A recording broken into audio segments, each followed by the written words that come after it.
وسیلے نال جناب کے سامنے ہر دل عزیز پروفیسر جناب علامہ ذوالفقار حیدر نقوی صاحب پڑھیں گے اور انہاں تو فوراً بعد جناب خرشید عباس اور صاحب جناب امام موسیٰ کاظم علیہ السلام دی شہادت پڑھیں گے۔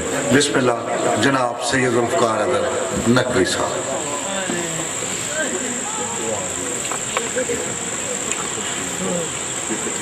جی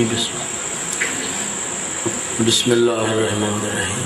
اللہم کل ولیک الحجت ابن الحسن صلواتک علیہ وعلا آبائہ فی هذه الساعة وفی کل ساعة من ساعة اللیل والنہار ولیا وحافظا وقائدا وناصرا ودلیلا وعینا حتی تسکنہ ارزق طوعا وتمتعہ فیہا طویلا یا رب محمد وآل محمد وعجل فرج آل محمد اللہم صلی علی محمد وآل محمد۔ ان دعائیہ کلمات کے ساتھ آغاز گفتگو ہے کہ اللہ بانیان مجلس کی توفیقات میں اضافہ فرمائے، مالک انہیں صحت کاملہ درازی زندگی عطا فرمائے، رب العزت اپنے خزانوں سے اتنا رزق عطا فرمائے کہ آئندہ سال اس مجلس کا انعقاد اس سے کہیں بڑے پیمانے پر ہو سکے۔ جو بے اولاد ہیں مولا انہیں اولاد عطا فرمائے، جنہیں اولاد دی ہے رب العزت انہیں اولاد کی خوشیاں دکھائے، اولاد کے سروں پر اللہ والدین کا سایہ صحت کے ساتھ سلامت رکھے، جو مومنین بیمار ہیں رب العزت انہیں شفا عطا فرمائے، کچھ میری طبیعت بھی ناساز ہے دعا فرمائے کہ مالک مجھے شفا عطا فرمائے، جنت البقیع کی تعمیر جلد ہو جائے، روضہ سامرا کی تعمیر جلد ہو جائے، اللہ ہم سب کو حج و زیارات کا شرف عطا فرمائے، پوری کائنات کے جس گوشے میں امام حسین علیہ السلام کے غم گسار آباد ہیں اللہ سب کی عزت و آبرو ناموس جان و مال کی حفاظت فرمائے، سلطان کائنات ولی العصر کا ظہور ہو جائے، اللہ ہم سب کو ان کے نالین چومنے کا شرف عطا فرمائے۔ اتنی بلند صلوات پڑھ دیجئے کہ تمام دعائیں مستجاب فرمائے۔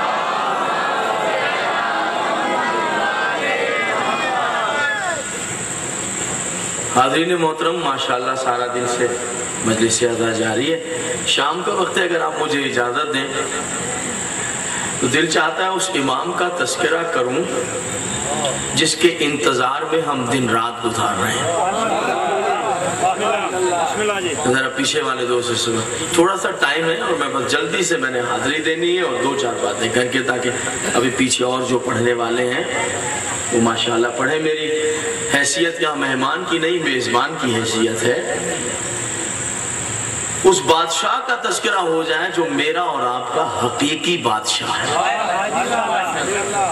اس سلطان کا تذکرہ ہو جائے جس کے میں اور آپ رعایا ہے، خواہش ہے اصل بادشاہ تو وہ ہے، باقی یہ جتنے بادشاہ ہیں تو یہ میرے اور آپ کے ووٹوں کے محتاج ہیں، ووٹ دیتے ہیں تو یہ بادشاہ بنتے ہیں، انہیں ہم بادشاہ بنا رہے ہیں۔ میں اس بادشاہ کا تذکرہ کر رہا ہوں جسے میرے اور آپ کے ووٹوں نے نہیں اللہ کے انتخاب نے بنایا، اس بادشاہ کا تذکرہ ہے ولی العصر۔ دعائے عدیلہ کے جملے ہیں وہ امام جس کی نالین کا صدقہ ساری دنیا رزق کھا رہی ہے۔ غلط تو نہیں کیا یہ موضوع میں نے شروع کر کے بور تو نہیں کروں گا میں اپنے محترم سننے والوں کو۔ یاد رکھیے وہ امام ہے جس کے لیے حکم ہے، معصوم کا ارشاد ہے اگر اس امام کی معرفت کے بغیر موت آ گئی تو زندگی بھی حرام ہے موت بھی حرام، اس لیے ضروری ہے کہ سارا دن کی مجلس میں ان نوجوان دوستوں کے لیے، بچوں کے لیے، ماں بہنوں کے لیے ایک ایسا سلسلہ ہونا چاہیے دو چار باتوں کا۔ ویسے تو سب کا ہی توسل ہے، سب نوکر ہیں، لیکن یہ کہ کچھ معرفت کے ایک آدھ موتیوں میں اضافہ ہو جائے، کچھ ہمارا تصور اور مولا کی نالین سے قریب ہو جائے، ہم پر لازم یہ ہے کہ ہم اپنے امام کا صدقہ دیں۔ صدقہ دیکھا ہے نا، لوگ اپنے لیڈروں کے صدقے دے کے، آپ نے دیکھا نہیں؟ لیڈروں کے صدقے دیتے ہیں، 25 بکرے دیے، فلاں نے 10 بکرے دیے اپنے اس لیڈر کے صدقہ۔ ہمارا فرض ہے کہ جو کائنات کا بادشاہ ہے ہم اس کا صدقہ دیں۔ یہ وہ امام ہے جو شکلیں بدلنے سے بچا رہا ہے۔ کبھی غور کیا ہے آپ نے یہ بندر کیسے بن گئے، یہ ریچھ کیسے بن گئے، یہ کیسے ریچھ بن گئے، یہ کیسے بندر بن گئے؟ یہ پہلے انسان ہوتے تھے، دوسرے نبیوں کی امتیں تھیں، انسان ہوتے تھے، انہوں نے گناہ کیے، اللہ نے عذاب نازل کیا، شکلیں بدل دی، جانور بنا دی، ریچھ بنا دیا، بندر بنا دیا، خرگوش بنا دیا۔ عموماً لوگ کہتے ہیں، بسم اللہ جناب، بسم اللہ، عموماً لوگ کہتے ہیں یہ خرگوش آپ کیوں نہیں کھاتے؟ اور ہے یا نہیں؟ ایک مچھلی ہوتی ہے دریا کے اندر، وہ بھی ہم نہیں کھاتے۔ لوگوں کو بڑی پریشانی ہے، استفسار کرتے ہیں آپ یہ کیوں نہیں کھاتے؟ اصل میں لوگوں کو ہم سے پیار بڑا ہے، ہم نہیں کھاتے، تکلیف انہیں ہوتی، آپ یہ کیوں نہیں کھاتے، آپ یہ کیوں نہیں کھاتے؟ چلے آج کی مجلس میں یہ بھی بتا دیتے ہیں کہ وہ مچھلی کیوں نہیں کھاتے، خرگوش کیوں نہیں کھاتے۔ یاد رکھیے معززین پنجاب، شریعت پاکیزہ رسول میں جو جانور کھانا حرام ہے ان کی قسمیں یاد کرنے۔ نمبر 1، وہ جانور جو مسخ ہو گیا ہو اس کا کھانا حرام ہے، یعنی پہلے وہ انسان تھا، گناہ کیا، اللہ نے عذاب نازل کیا، جانور بن گیا، اس کا کھانا حرام۔ دوسرا وہ جانور جو درندے ہیں، چیر پھاڑ کے کھاتے ہیں، جیسے کہ شیر ہے، بھیڑیے ہیں، چیتے ہیں، حرام۔ تیسرا وہ جانور پرندے ہیں جو ہاتھ سے پکڑ کر، پنجے سے پکڑ کر غذا کھاتا ہے، کھانا حرام۔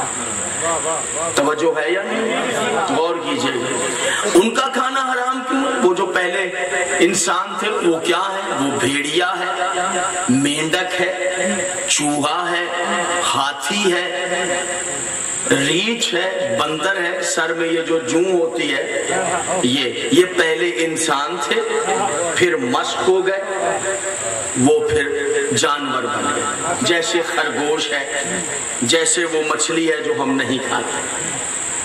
سوال کا جواب سماعت فرمائیں، خرگوش کیوں نہیں کھاتا؟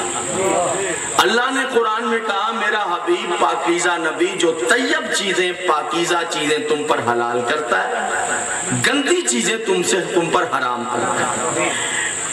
میں ایک بڑا لطیف سا اور ایک باریک سا مسئلہ، بڑا سینسٹیو سا مسئلہ بیان کرنے لگا ہوں۔ بڑی ضرورت ہے۔ اچھا بسم اللہ، آ جائے۔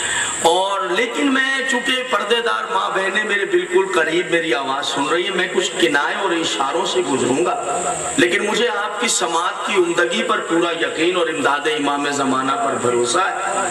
مجھے یقین ہے کہ میرے ان اشاروں سے آپ بات کو سمجھ، بسم اللہ، میرے اشاروں سے آپ میری بات کو سمجھ جائیں گے۔ میں گزروں گا اشارے سے، وضاحت نہیں کروں گا کہ وہ جو مچھلی ہے جو ایک مخصوص ہم نہیں کھاتے، جس کی عمر ہم سے ہر جگہ پہ سوال ہوتا ہے، یعنی جہاں مچھلی لینے چلے جائیں وہاں یہ سوال ضرور ہوتا ہے۔ ہمارے شہر میں تو اب ایسی بات نہیں ہے، وہاں تو لوگوں کو پتا ہے کہ ہم جو لوگ ہیں وہ مچھلی نہیں کھاتے، لہذا شب 9 ربیع الاول میں جو بازار لگتا ہے مچھلی کا، ہمارے یہاں 9 ربیع الاول کی عید مچھلی کے ساتھ ہوتی ہے، تو اس میں وہ مچھلی ہی نہیں ہوتی، پتہ ہے شیعہ یہ نہیں کھاتے، لیکن عموماً لوگوں کو خیال، بات میری سمجھ میں آ رہی ہے۔ اور خرگوش کے بارے میں عموماً کہتے ہیں بھائی دوست شکار کر کے لے آئے، آپ کیوں نہیں کھاتے ہیں؟ تو وجہ سن لیجیے میرے محترم صاحب، میں کروں گا اشارہ چونکہ خواتین ہیں، امام حسین کا پاکیزہ منبر ہے، وضاحت میں نہیں کر سکتا، جو سمجھ لیں وہ دعا فرما دیں، جو نہ سمجھو وہ بعد میں مجھ سے وضاحت کریں۔ یاد رکھیے گا کچھ دن ہر عورت پر پورے مہینے میں ایسے آتے ہیں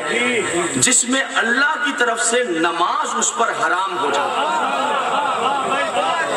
ہر گھر کی عورت پر ہر مہینے کچھ دن، جواب سماعت فرمایا آپ دعا دیں گے فقیر کے بجے، ہر عورت پر کچھ دن ہر مہینے ایسے آتے ہیں کہ اس پر نماز مصلی سے دور کر دی جاتی ہے. سنیے گا حضور کہ خرگوش کیوں نہیں کھاتے اور مچھلی وہ کیوں نہیں کھاتے. جس سبب سے ہر عورت پر نماز حرام ہو جاتی ہے ان